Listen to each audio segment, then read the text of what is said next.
Hola a todos y a todas, espero que estén muy bien y aquí estamos esta vez con el último video de Pitágoras de Samos. Dije que serían 3 partes y aunque 3 videos pueden sonar exagerados para un autor que de hecho no dejó nada escrito, estimo que su legado en el pensamiento filosófico ha sido tan relevante que podríamos decir que ha influido hasta hoy tanto en la ciencia como en la religión.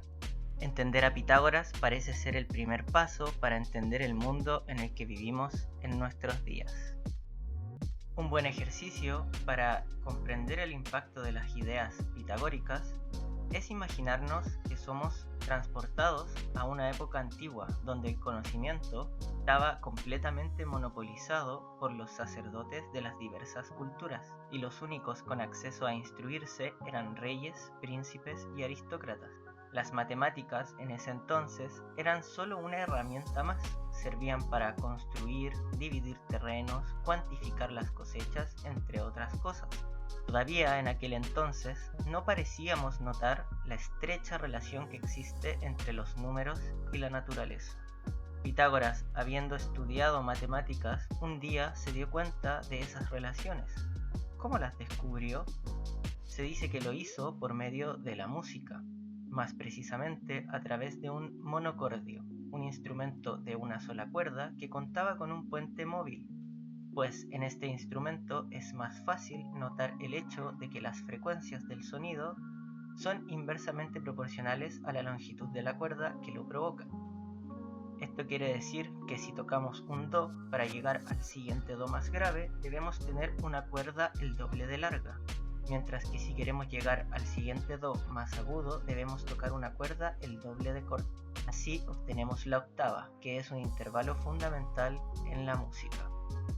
El descubrimiento de Pitágoras, según el cual los intervalos básicos de la música griega podían representarse mediante las razones 1/2, 3/2 y 4/3, hizo que el cosmos, que el orden y la belleza se impusieran sobre la disposición caótica del sonido mediante los 4 primeros números enteros, 1, 2, 3 y 4.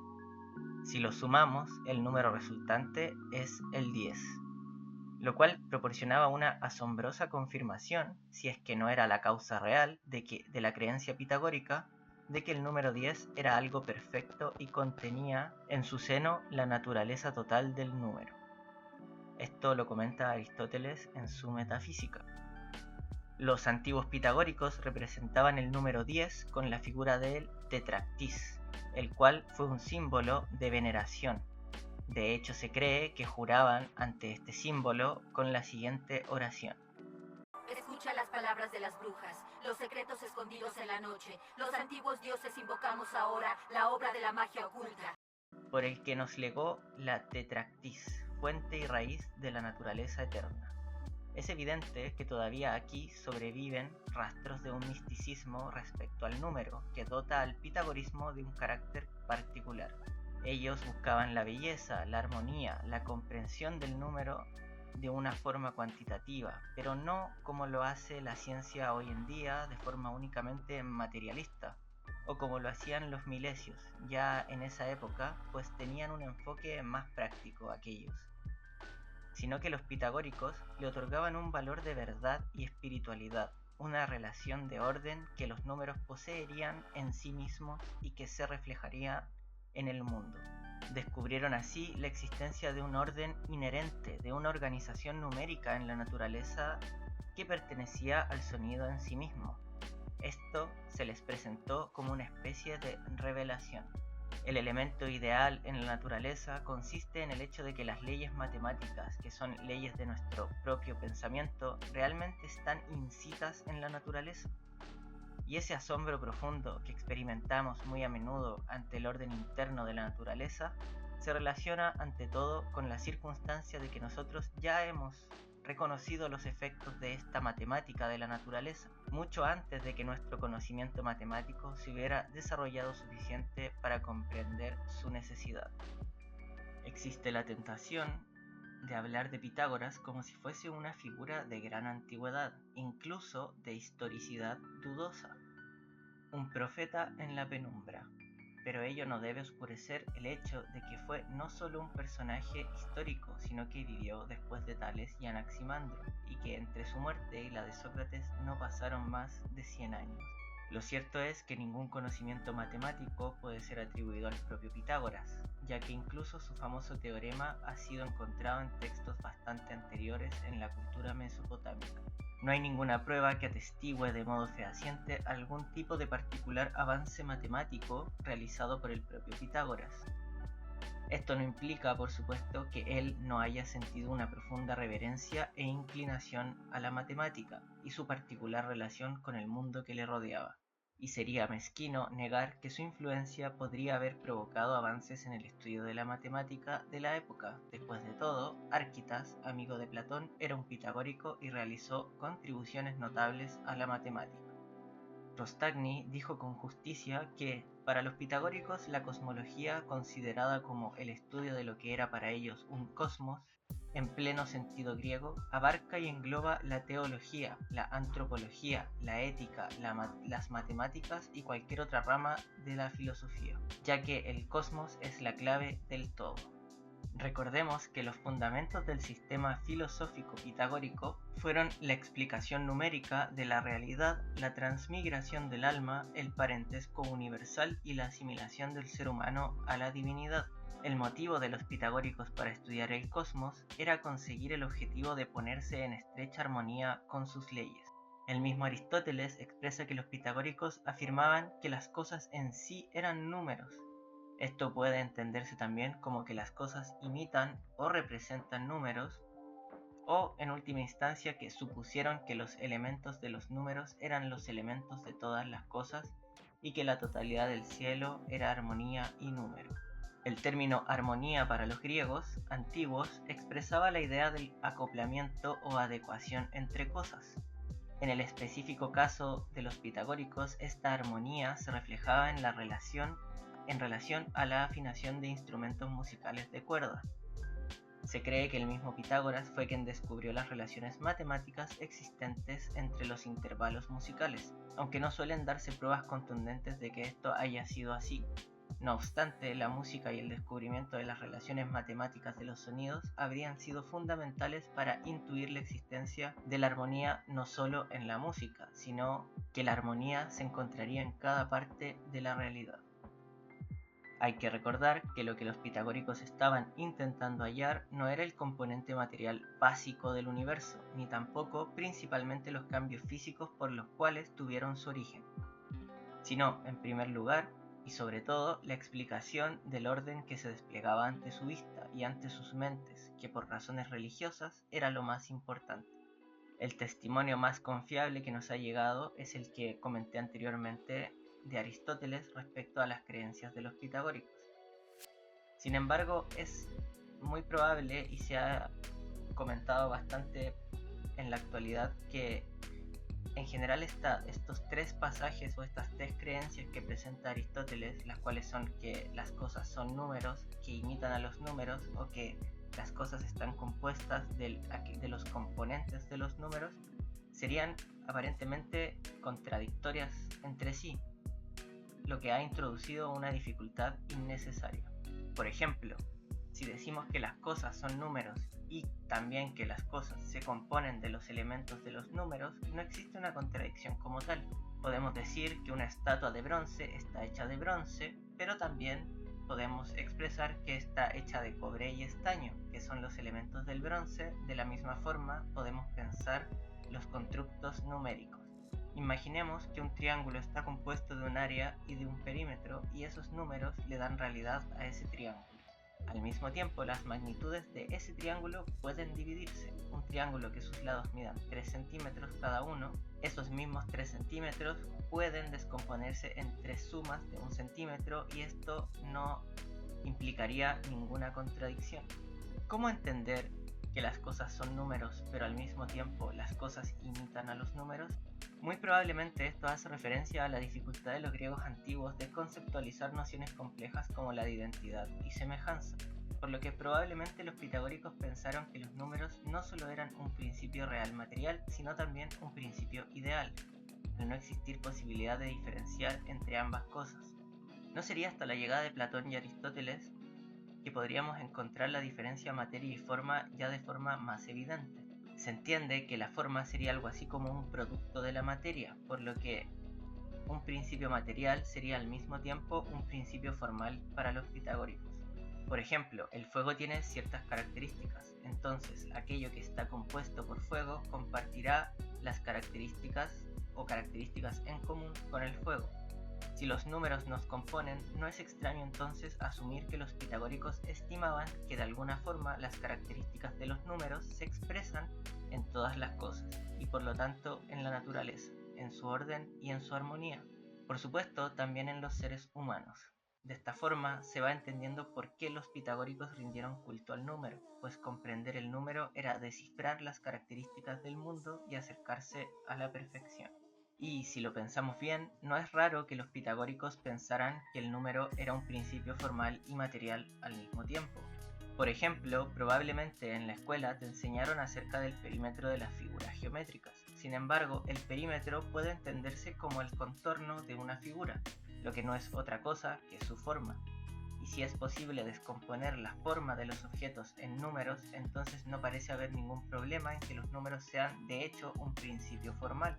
Pero también los griegos sabían que los números servían para calcular magnitudes en los objetos, por ejemplo el peso y el volumen, e incluso para separar grupos de unidades. Entonces tampoco era raro que los pitagóricos estimaran que los números de hecho explicaban también la materialidad de las cosas. La doctrina pitagórica de los números fue criticada duramente por Aristóteles, quien pensaba que los pitagóricos adherían a las siguientes doctrinas. Todas las cosas están hechas de números, en el sentido literal de que los cuerpos físicos están hechos de números, o puesto que los números pueden no ser lo último, que los elementos de los números son los elementos de todas las cosas. 2. Las unidades para los pitagóricos poseen magnitud. Y 3. En general, nosotros consideramos la unidad y el límite como predicados aplicados a ciertos objetos generalmente físicos. Por ejemplo, esa muralla mide 5 metros de largo y 6 de alto. Sin embargo, en general, para decir de qué está hecha esa muralla no hacemos referencia a números. Por ejemplo, está hecha de ladrillos. Sin embargo, los pitagóricos consideraban el límite y la unidad el elemento material constitutivo de todo lo demás. Por lo tanto, sí, la muralla está hecha de ladrillo, pero si no pudiéramos diferenciar una unidad de ladrillo de otra, o si no pudiéramos diferenciar la materialidad a través de lo numérico, como por ejemplo hasta qué grado una cosa es efectivamente el material ladrillo, y si le agrego, no sé, más átomos o más partículas deja de ser un ladrillo, entonces en realidad yo no podría saber qué es cada cosa, por lo tanto no sabría de qué están hechas las cosas. Así de importante entendían lo numérico. Lamentablemente, Aristóteles encontró una falla que parece insalvable en las enseñanzas pitagóricas del número. El estagirita se preguntaba cómo era posible pensar que el número o sus elementos eran los componentes materiales de todo si ellos no podían explicar ciertas propiedades de las cosas. Por ejemplo, el peso o el color.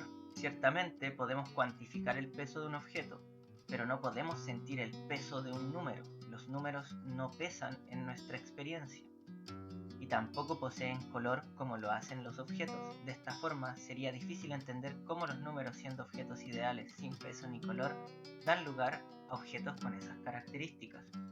Así acusó a los pitagóricos de confundir materia y forma, ya que los milesios intentaron explicar el mundo por medio de un principio material y sus interacciones, pero los pitagóricos lo intentaron a través de un principio únicamente formal, el número. Fue el descubrimiento de las matemáticas de la naturaleza lo que indujo a los pitagóricos mediante una generalización a tratar de explicar toda la realidad en términos matemáticos. Para una mente como la de Pitágoras, que no únicamente se inclinaba por el conocimiento matemático, sino también por el místico y sobre todo debido a la creencia de que todo se encontraba emparentado, tuvo que haber sido una asombrosa intuición el percatarse de la existencia de un orden numérico independiente e inherente a la naturaleza de las cosas. Llevado por el entusiasmo de haber descubierto la importancia del aspecto cuantitativo de las cosas, ignoraron por completo el lado cualitativo. Sin embargo, ¿cómo podemos entender las cualidades como meros números? Ciertamente los números no tienen color, ni peso, ni sabor. Sin embargo, la ciencia moderna bien puede reemplazar todo lo que acontece en el mundo físico a través de ecuaciones numéricas. Lo que percibimos como color, sabor y peso son reemplazados por números que representan longitudes de onda, cantidades de masa, etc. Es por esto que se puede decir que el descubrimiento pitagórico cambió el curso total de la historia. Pero, ¿estaba realmente equivocado Pitágoras? Veamos este ejemplo. Ciertamente, ambos son paisajes, sin embargo uno es real y el otro está hecho por computadora. Lo único que los diferencia a ambos es que uno de los dos puede ser visitado en la vida real. ¿A qué quiero llegar con esto? Si nuestra experiencia está delimitada por nuestros sentidos y nosotros podemos virtualmente recrear esas experiencias a través de números y formas computacionales, ¿qué impide que de hecho nuestra experiencia sí esté regida por principios matemáticos? Casi como vivir en una simulación creada por nuestro propio cerebro acerca de la realidad.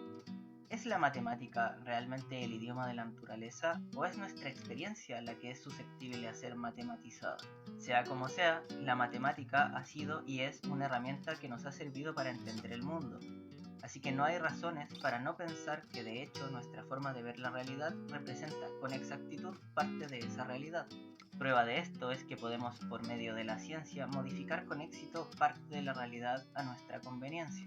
O la otra opción es creer que podríamos vivir en una simulación. Todavía, hoy en día existen cosas que el ser humano no ha logrado matematizar con éxito, como por ejemplo los sentimientos, los valores o la conciencia. Tampoco podemos comprender, tal y como decía Aristóteles, por qué, por medio de los números, no somos capaces de dar cuenta del peso o de ciertas cualidades en el mundo. Decir que algo pesa 100 kilos no hace que el número pese o se sienta pesado. El peso puede graficarse en numérico, pero no puede experimentarse en numérico, si eso tiene algún sentido. Sin dudas, el proyecto matemático de la ciencia comienza con Pitágoras, y ese proyecto, que confía en las matemáticas y en que la naturaleza sigue sus normas, se ha ido refinando hasta nuestros días con la ciencia moderna. Por ello, Pitágoras es una leyenda, ya que abrió caminos que hasta hoy el ser humano sigue explorando. Nos mostró una forma de ver el mundo, de entenderlo y de asombrarnos cada día con su armonía y orden. Nos ha permitido construir lo que hoy en día somos y por ello su nombre estará siempre presente mientras el ser humano siga su periplo en este grano de arena del universo que llamamos Tierra. Y así termina esta serie de videos acerca de Pitágoras, un pensador legendario y sin dudas un verdadero filósofo. Esperando que les haya gustado y entretenido el video, les felicito por haber llegado hasta aquí. No a todos les interesa la historia y el conocimiento. Muchas veces somos incapaces de ver su valor en la forma de vida que llevamos en la actualidad. Si te ha gustado o has aprendido algo nuevo, espero puedas dejar un me gusta y suscribirte. Eso me ayudaría mucho a continuar con este proyecto. Y sin nada más que añadir, chao chao.